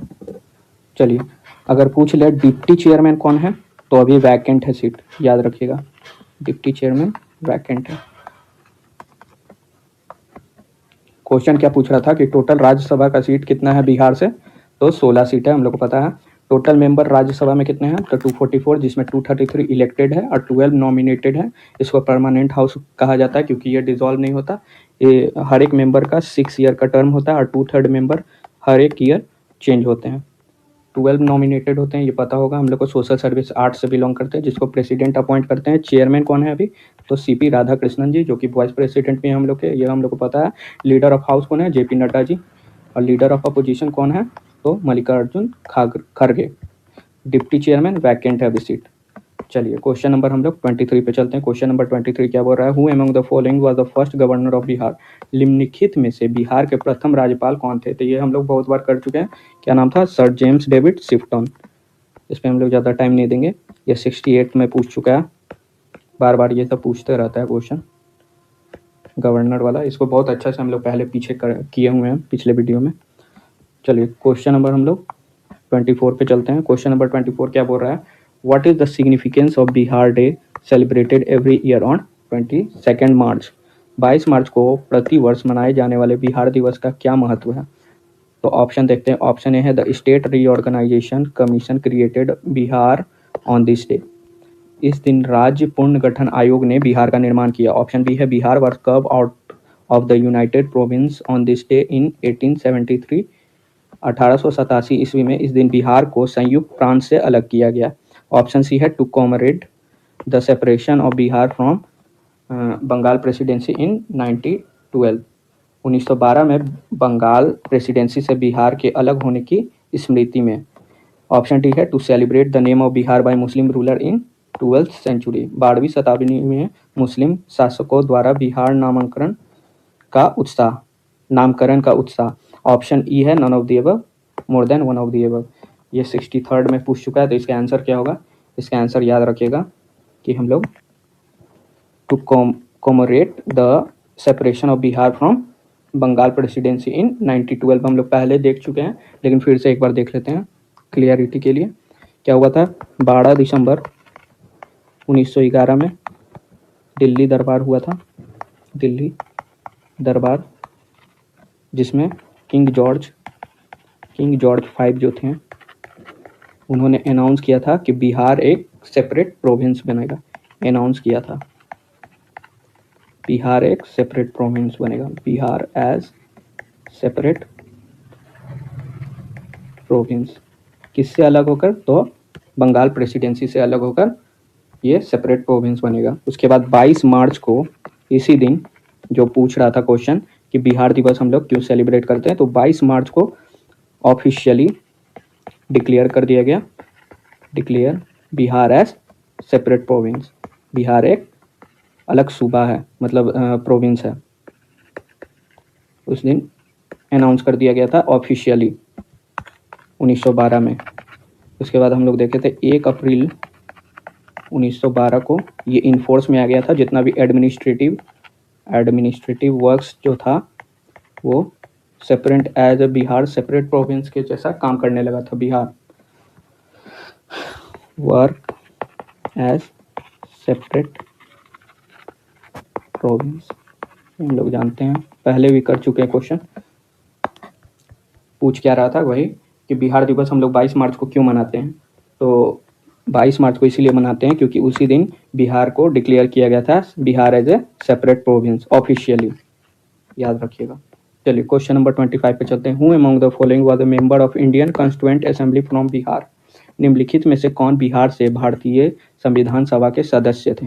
ऑप्शन देखते हैं। Option A N Sinha, option B है राजेंद्र प्रसाद, ऑप्शन सी है जगजीवन राम, ऑप्शन डी है श्यामानंद प्रसाद मिश्रा, ऑप्शन ई है none of the above, more than one of the above. ये 63rd बीपीएससी में पूछ चुका है, तो इसका आंसर क्या होगा? इसका आंसर होगा more than one of the above, याद रखिएगा।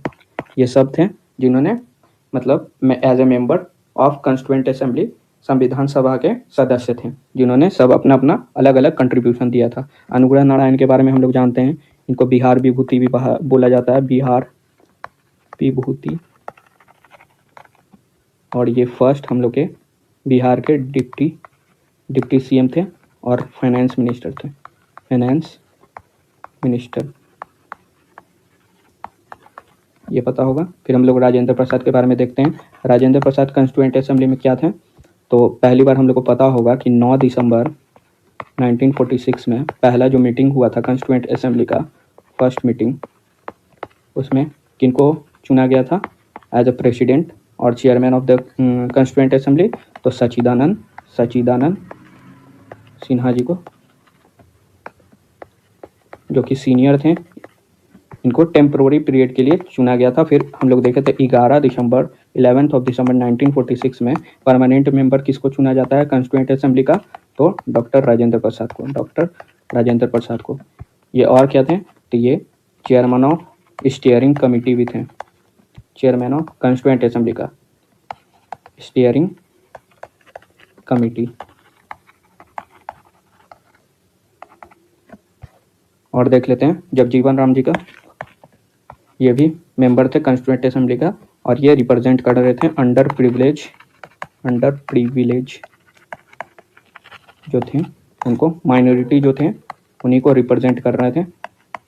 ये भी मेंबर थे कॉन्स्टिट्यूएंट असेंबली के। श्यामनंदन प्रसाद मिश्रा ये भी मेंबर थे, ये भी याद रखिएगा। तो इसका ऑप्शन क्या होगा? More than one of the above. Question एक बार देख लेते हैं क्या पूछ रहा था। Who among the following was the member of Indian constituent assembly? तो ये सब थे अनुग्रह नारायण सिन्हा जी, राजेंद्र प्रसाद, जगजीवन राम और श्यामनंदन प्रसाद मिश्रा। तो इसका मोर than one of the above होगा। हम लोग एन सिन्हा जी के बारे में देखे थे कि बिहार विभूति कहा जाता है, first deputy CM of Bihar थे, फाइनेंस मिनिस्टर थे फर्स्ट बिहार के। हम लोग फिर राजेंद्र प्रसाद के बारे में देखे थे कि जो कि 11 दिसंबर 1946 में परमानेंट मेंबर जो बनते हैं, चेयरमैन बनते हैं कॉन्स्टिट्यूएंट असेंबली का, ये हम लोग को पता है। पहली बार जो टेम्पोररी जो बने थे, क्या नाम था उनका? सच्चिदानंद सिन्हा। कब हुआ था पहला मीटिंग? तो 9 दिसंबर 1946 में, ये भी याद रखिएगा। चलिए क्वेश्चन नंबर हम लोग 26 पे चलते हैं। क्वेश्चन नंबर 26 क्या बोल रहा है, how many seats are reserve for schedule caste in Bihar legislative assembly. Bihar Vidhansabha में अनुसूचित जाति एससी के लिए कितने सीट आरक्षित हैं। तो ऑप्शन देखते हैं। ऑप्शन ए है 38, ऑप्शन बी है 40, ऑप्शन सी है 44, ऑप्शन डी है 46, ऑप्शन ई है none of the above, more than one of the above. ये 67th में पूछ चुका है, तो इसका आंसर क्या होगा। इसका आंसर होगा 38 सीट। याद रखिएगा 38 सीट्स जो है वो शेड्यूल कास्ट के लिए रिजर्व है। ये बिहार लेजिस्लेटिव असेंबली का बात हो रहा है। हम लोग वहाँ कहाँ क्या देखे थे, लोकसभा में कितना शेड्यूल कास्ट के लिए सीट रिजर्व था, तो हम लोग देखे थे 6 सीट था। याद रखिएगा। और ये बिहार लेजिस्लेटिव असेंबली में कितना सीट्स है, तो 38 सीट्स है। टोटल कितना सीट्स है बिहार लेजिस्लेटिव असेंबली में, टोटल कितना सीट है, टोटल सीट है 243, 243 सीट्स है। याद रखिएगा 243 सीट्स हैं। और इसमें 2 सीट जिसमें से 38 हम लोग देखें कि एससी के लिए रिजर्व है, और 2 सीट जो है वो एसटी के लिए रिजर्व है। कौन कौन सा 200 सीट है, 2 सीट कौन कौन सा है वो देख लेते हैं हम लोग। एक का नाम है मनिहारी, जगह का नाम है मनिहारी, जो कि कटिहार में है, कटिहार। और एक कौन सा जगह है, तो एक है कटोरिया, ये भी याद रखिएगा, ये बांका में है। चलिए क्वेश्चन क्या पूछ रहा था, how many seats are reserve for schedule caste in Bihar legislative assembly. Bihar Vidhansabha में अनुसूचित जाति के लिए कितनी सीट आरक्षित है, तो हम लोग देखें कि 38 सीट्स हैं। टोटल नंबर ऑफ सीट कितना है, तो 243 सीट है टोटल। इसमें 38 सीट शेड्यूल कास्ट के लिए रिजर्व है और 2 सीट शेड्यूल ट्राइब के लिए। कौन कौन सा 2 सीट है जो कि शेड्यूल ट्राइब के लिए है बिहार लेजिस्लेटिव असेंबली में, तो मनिहारी जो कि कटिहार में है, कटोरिया बांका में है। ये पूछ सकता है, इसीलिए मैंने करवा दिया। चलिए क्वेश्चन नंबर हम लोग 27 में चलते हैं। क्वेश्चन नंबर 27 क्या बोल रहा है, when did Baldev Sahay resign from the post of advocate general. Baldev Sahay ने महाधिवक्ता एडवोकेट जनरल के पद से कब इस्तीफा दिया। तो ऑप्शन देखते हैं। ऑप्शन ए है 1942, ऑप्शन बी है 1943, ऑप्शन सी है 1930, ऑप्शन डी है 1911 सॉरी। ये 48 से 52 बीपीएससी में पूछा हुआ क्वेश्चन है, तो इसका आंसर क्या होगा। इसका आंसर होगा 1942, जब क्विट इंडिया मूवमेंट हुआ था उसी समय। रीज़न क्या था रिजाइन करने का, तो हम लोग देखे थे जब ग्वालियर टैंक मैदान जो कि कहाँ है, बॉम्बे में था, वहाँ से गांधी जी ने डू और डाई का नारा जो दिया, करो या मरो का नारा, उसके बाद क्विट इंडिया मूवमेंट लॉन्च हुआ। उसी को सप्रेस करने के लिए ब्रिटिश लोग ने सबसे पहले जो लीडर्स थे, टॉप लीडर, उनको अरेस्ट किया, जिसके कारण डॉक्टर राजेंद्र प्रसाद को भी अरेस्ट किया गया था। डॉक्टर राजेंद्र प्रसाद इन्हीं के प्रोटेस्ट में, पॉलिटिकल प्रिजनर को कैद करने के प्रोटेस्ट में ये जो बलदेव सहाय जी थे उन्होंने रिजाइन किया था, ये याद रखिएगा। और देख लेते हैं, एक फैक्ट है, पूछता है बिहार में 11 अगस्त 1942 में हम लोगों को पता होगा 7 लोगों को शहीद कर दिया गया था, 7 मार्टर्स। कहाँ, तो पटना सेक्रेटेरिएट में, वाइल होस्टिंग द फ्लैग, जब वो लोग झंडा फहराने जा रहे थे सेक्रेटेरिएट के जो बिल्डिंग था उस पर, तो उसी समय उनको शूट आउट कर दिया गया था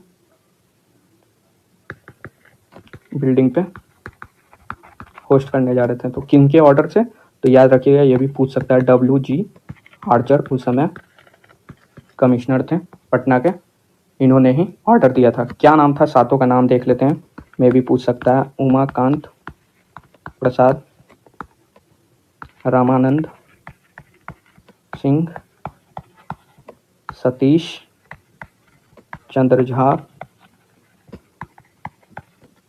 और कौन थे, जगतपति कुमार, देवी पदा चौधरी, राजेंद्र सिंह, और एक और थे, इनका नाम था राम गोविंद सिंह। चलिए देख लेते हैं क्या पूछ रहा था कि बलदेव सहाय जी ने पोस्ट एडवोकेट जनरल के पोस्ट से कब रिजाइन किया था? तो 1942 में, क्विट इंडिया मूवमेंट के समय में, जब डू और डाई का नारा दिए थे 9 अगस्त 1942 में गांधी जी ने। उसके बाद पॉलिटिकल जो लीडर्स हैं, टॉप लीडर, उनको अरेस्ट कर लिया गया था। तो उसमें से डॉक्टर राजेंद्र प्रसाद जी को भी अरेस्ट किया गया था। इसी के प्रोटेस्ट में बलदेव सहाय जी ने पॉलिटिकल प्रिजनर्स के मतलब अरेस्ट करने के प्रोटेस्ट में उन्होंने रिजाइन किया था। फिर हम लोग देखे थे कि 11 अगस्त 1942 में 7 लोगों को शहीद कर दिया गया था। और जब रीज़न क्या था, जब वो लोग पटना सेक्रेटेरिएट बिल्डिंग पे जा रहे थे होस्टिंग फ्लैग को होस्ट करने के लिए, तो डब्ल्यू जी आर्चर के ऑर्डर पे उनको शूट आउट कर दिया गया था। उनका नाम क्या क्या था वो हम लोग देख लेते हैं। पहला नाम था उमाकांत प्रसाद, दूसरा था रामानंद सिंह, तीसरा था सतीश चंद्र झा, चौथा था जगतपति कुमार, पांचवा था देवी पदा चौधरी, छठा था राजेंद्र सिंह और सातवां कौन था? राम गोविंद सिंह। याद रखिएगा, ये पूछ सकता है। चलिए क्वेश्चन नंबर हम लोग 28 पे चलते हैं। क्वेश्चन नंबर 28 क्या बोल रहा है? विच of the following pair of tribe and district is not correct? निम्नलिखित में से जनजाति और जिला का कौन सा जोड़ा सही नहीं है? तो ऑप्शन देखते हैं। ऑप्शन ए है संथाल बांका, ऑप्शन बी है मुंडा जमुई, ऑप्शन सी है ओरांव सुपौल, ऑप्शन डी है खारवार मुंगेर, ऑप्शन ई है none of the above more than one of the above. ये 66 बीपीएससी में पूछ चुका है। तो इसका आंसर क्या होगा? इसका आंसर होगा मुंडा जमुई। ये सही नहीं है। क्यों सही नहीं है? तो हम लोग देख लेते हैं। मुंडा लोग मेनली कहाँ पाया जाता है? मुंडा लोग मेनली बिहार में कहाँ पाए जाते हैं? तो कटिहार में, याद रखिएगा। तो ये ऑप्शन इसीलिए गलत होता है, जमुई में नहीं कटिहार में सबसे ज़्यादा पाए जाते हैं। और देख लेते हैं ऑप्शन ए संथाल, ये सही है क्योंकि 3/4 जो है संथाल पॉपुलेशन बिहार में वो बांका बांका जमुई जमुई अररिया और किशनगंज में पाए जाते हैं। किशनगंज की जनसंख्या ज़्यादा है इस डिस्ट्रिक्ट में। फिर हम लोग ऑप्शन सी देख लेते हैं, ओरांव सुपौल। तो ओरांव का 70% जो जनसंख्या है वो सुपौल में है। ये सब सेंसस 2011 से जोड़ के देखा जा रहा है। 2011 के डेटा पे बेस्ड है क्वेश्चन, इसीलिए ओरांव कहाँ है सबसे ज़्यादा? तो सुपौल में 70%, जो कि सही है। खारवार मुंगेर ये भी सही है, मुंगेर में और भागलपुर में खारवार की जो ट्राइब है वो सबसे ज़्यादा हैबिटेट मतलब वहाँ पे रहते हैं, भागलपुर। तो देख लेते हैं क्वेश्चन क्या पूछ रहा था कि कौन सा पेयर सही है ट्राइब और डिस्ट्रिक्ट का। तो इसमें हम लोग देखे थे कि मुंडा जो है वो जमुई में नहीं पाए जाते हैं, कटिहार में ज़्यादा पाए जाते हैं, इसीलिए ये ऑप्शन गलत है। और हम लोग देखिए कि संथाल जो है बांका में पाए जाते हैं क्योंकि 3/4 जो पॉपुलेशन है, जनसंख्या है जो ट्राइब का, कौन से ट्राइब? संथाल ट्राइब का, वो कहाँ है? तो बांका जमुई अररिया और किशनगंज में है। फिर ओरांव ट्राइब जो कि 70% सुपौल में रिसाइड करते हैं, मतलब वहाँ रहते हैं। खारवार मुंगेर में हम लोग जानते हैं ये सही है, खारवार मुंगेर और भागलपुर में सबसे ज़्यादा पाए जाते हैं। चलिए क्वेश्चन नंबर 29 पे चलते हैं। क्वेश्चन नंबर 29 क्या बोल रहा है? विच of the following district of Bihar has the highest percentage of scheduled tribe population in 2011 census? 2011 की जनगणना के अनुसार बिहार में निम्नलिखित में से किस जिले में अनुसूचित जनजाति की जनसंख्या का प्रतिशत सर्वाधिक है?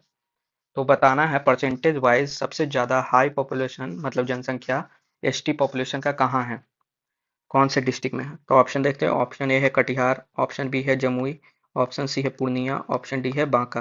ये 17th बीपीएससी में पूछ चुका है। तो इसका आंसर क्या होगा? इसका आंसर होगा, याद रखिएगा, कटिहार। लेकिन अगर वेस्ट चंपारण यहाँ पे रहता तो वेस्ट चंपारण होता, क्योंकि सबसे ज़्यादा 2011 के सेंसस के अनुसार, 2011 सेंसस के अनुसार सबसे ज़्यादा परसेंटेज वाइज में हाई एसटी पॉपुलेशन कहाँ है? तो वेस्ट चंपारण में है। कितना परसेंट है? तो वो 6.4% है, याद रखिएगा। फर्स्ट पे है। सेकंड में कौन है? तो कटिहार है, इसीलिए कटिहार यहाँ पे आंसर होगा। कटिहार जहाँ पे 5.9% है एसटी पॉपुलेशन परसेंटेज वाइज में। थर्ड नंबर पे कौन है? तो जमुई है। थर्ड नंबर पे जमुई है, याद रखिएगा, 4.5%। परसेंटेज लोएस्ट पूछ दे अगर कभी, लोएस्ट एसटी पॉपुलेशन कौन से डिस्ट्रिक्ट में सबसे कम जनसंख्या है शेड्यूल ट्राइब का? तो औरंगाबाद। औरंगाबाद। फिर देख लेते हैं, अगर पूछ दे परसेंटेज वाइज सबसे ज़्यादा एससी का पॉपुलेशन, शेड्यूल कास्ट का पॉपुलेशन कौन से डिस्ट्रिक्ट में है 2011 सेंसस के अनुसार? तो फर्स्ट पे है गया, जहाँ पे 30.4%, और सेकंड पे है नवादा, जहाँ पे 25.5% है। याद रखिएगा। अगर परसेंटेज लोएस्ट पूछते, percentage wise lowest highest, lowest पूछते तो कौन से डिस्ट्रिक्ट में? किशनगंज। तो देख लेते हैं क्या पूछ रहा था क्वेश्चन। पूछ रहा था कि सबसे ज़्यादा एसटी पॉपुलेशन कौन से डिस्ट्रिक्ट में है 2011 सेंसस के अनुसार, परसेंटेज वाइज में पूछ रहा था। तो इसका आंसर होगा कटिहार। ऐसे वेस्ट चंपारण है फर्स्ट पे, लेकिन वेस्ट चंपारण ऑप्शन में नहीं था, तो सेकंड में कटिहार ही है, जहाँ पे 5.9% एसटी पॉपुलेशन मतलब शेड्यूल ट्राइब का जनसंख्या है। और परसेंटेज लोएस्ट हम लोग देखे थे कौन से डिस्ट्रिक्ट में, तो औरंगाबाद में है। परसेंटेज वाइज अगर SC population, schedule caste population पूछे सबसे जनसंख्या कहाँ है, तो गया में है, सेकंड में है नवादा। उसके बाद परसेंटेज लोएस्ट पूछ दे अगर SC population, SC schedule caste का, तो किशनगंज है, याद रखिएगा। चलिए क्वेश्चन नंबर हम लोग 30 पे चलते हैं। When did Bihar state introduce green budget for the first time? Bihar राज्य में पहली बार ग्रीन बजट कब पेश किया? तो ऑप्शन देखते हैं। ऑप्शन ए है फाइनेंशियल ईयर 2020-21, ऑप्शन बी है फाइनेंशियल ईयर 2018-19, ऑप्शन सी है फाइनेंशियल ईयर 2021-22, ऑप्शन डी है फाइनेंशियल ईयर 2019-20। ये 17th में पूछ चुका है क्वेश्चन। तो इसका आंसर क्या होगा? इसका आंसर याद रखिएगा 20-21, कोविड का समय, कोविड-19 जब हुआ था उसी के समय का है कोविड-19। इसमें डेडिकेट मतलब जो एक्सपेंडिचर होता है, एक्सपेंडिचर ग्रीन इकोलॉजी को कंसीडर किया गया था इस बजट में, इकोलॉजी को याद रखिएगा, इसीलिए इसको ग्रीन बजट कहते हैं। कब हुआ था? 2020-21 में। और कुछ देख लेते हैं। अगर पूछ ले फर्स्ट इकोनॉमिक सर्वे बिहार में कब पेश हुआ था बिहार लेजिस्लेटिव असेंबली में, तो 2006 से 2007 में, फाइनेंशियल ईयर, याद रखिएगा। अगर पूछ ले फर्स्ट जेंडर बजट, बिहार का बात हो रहा है, जेंडर बजट कब हुआ था? याद रखिएगा 2008-9 में। अगर पूछ ले फर्स्ट चाइल्ड बजट बिहार में कब पास हुआ था, तो 2013-14 में। ये सब याद रखिएगा। देख लेते हैं। पूछ रहा था ग्रीन बजट कब आया था बिहार में, तो फाइनेंशियल ईयर हम लोग देखें 20-21 कोविड का समय में, जिसमें एक्सपेंडिचर मतलब इकोलॉजिकल एक्सपेंडिचर को भी कंसीडर किया जाता है बजट में। फिर हम लोग देखें फर्स्ट इकोनॉमिक सर्वे बिहार में कब पेश हुआ था, तो 2006-07 में। फिर फर्स्ट जेंडर बजट देखें कब हुआ था, 2008-9 में। फर्स्ट चाइल्ड बजट 2013-14 में। चलिए, थैंक यू। अगली वीडियो